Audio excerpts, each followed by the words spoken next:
Quelle est donc la marque d'une vie qui est sous l'onction du Saint-Esprit? Rappelons-nous Paul à Éphèse.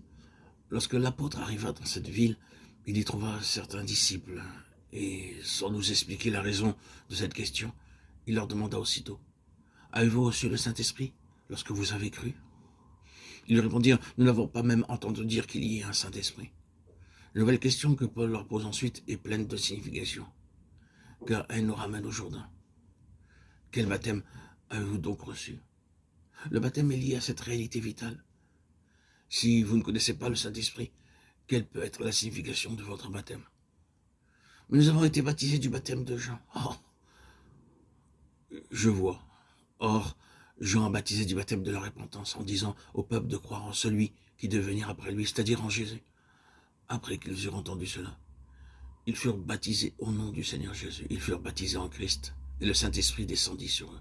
Acte 19, 1, 7. C'est ainsi qu'ils entrèrent dans l'école de Christ. Et la marque d'une vie ointe par l'Esprit, c'est la connaissance de Christ.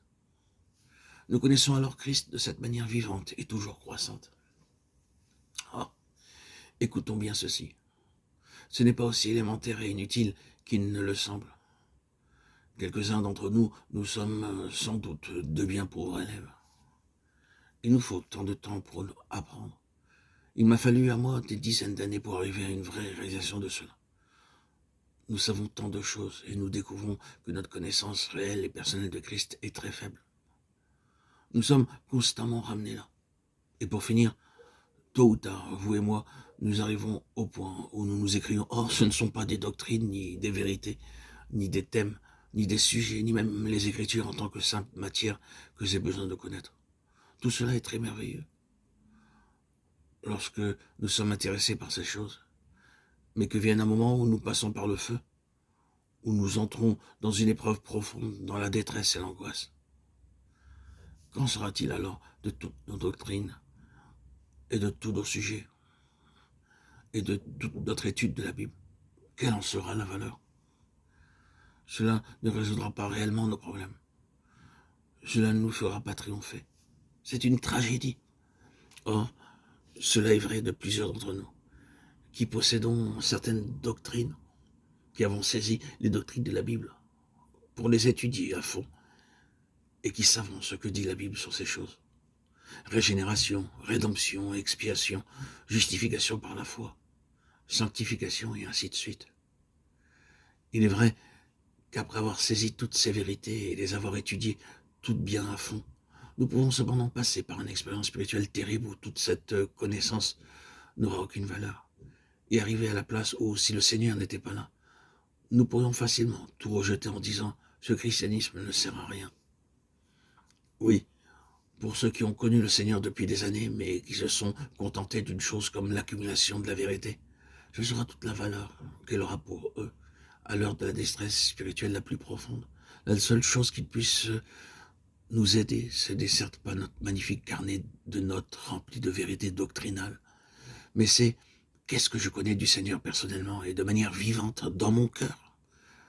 Aujourd'hui, à l'instant T, présentement, qu'est-ce qui me touche dans mon cœur? Qu'est-ce que je connais de Jésus en ce moment même dans mon cœur? Est-il présent? Y a-t-il dans mon cœur cette présence de Christ que j'ai connue par le Saint-Esprit, par la venue du Saint-Esprit dans ma vie le jour de mon baptême? Et qu'est-ce que le Saint-Esprit m'a révélé de Christ en moi et à moi pour faire de Christ une partie de moi? Tôt ou tard, c'est là que nous devons arriver. Nous devons être amenés à une connaissance vivante, spirituelle du Seigneur, car c'est lui seul, personnellement révélé dans notre être intérieur par le Saint-Esprit, qui peut nous sauver à l'heure la plus profonde. Le jour viendra où nous serons dépouillés de tout ce qui n'est pas une connaissance spirituelle et intérieure de Christ, dépouillés de toutes nos connaissances mentales et intellectuelles.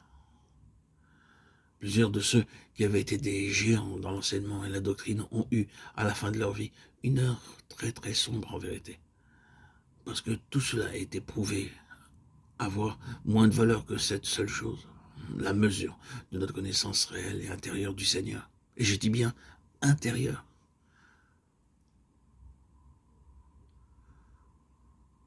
Comment pourrais-je expliquer ce que j'entends par là?